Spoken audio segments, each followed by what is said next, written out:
When thou tillest the ground, it shall not henceforth yield unto thee her strength, a fugitive and a vagabond shalt thou be in the earth. Genesis 4 verse 12. When thou tillest the ground,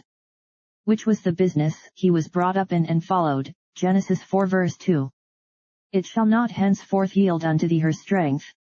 The earth had been cursed for Adam's sin, and was not so fruitful as in its original state, and now it was cursed again for Cain's sin, not the whole earth, but that part which belonged to Cain, and was cultivated by him, and so it must be supposed to be cursed, not only in the spot where he had been settled, but in every other place where he should come and occupy, and which through this additional curse became so barren that it did not yield such good fruits, and such an increase of it as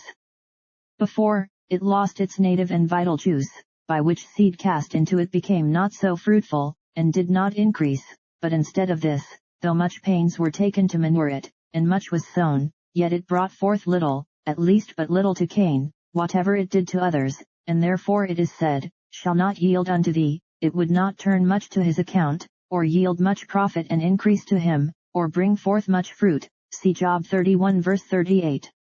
A fugitive and a vagabond shalt thou be in the earth.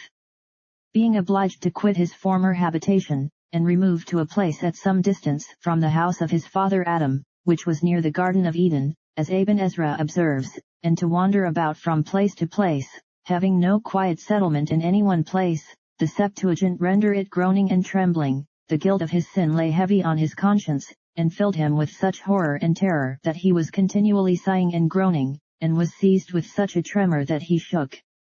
in all his limbs. So the Arabic writers say, that he was trembling and quivering, and had a shaking in his head all the days of his life, and Ibn Ezra observes, that there are some that say that the first of these words signifies to moan and lament, but it may be, it was not so much his sin, at least the evil of it, that he lamented, as the mischief that came by it, or the calamities and misfortunes it brought upon him.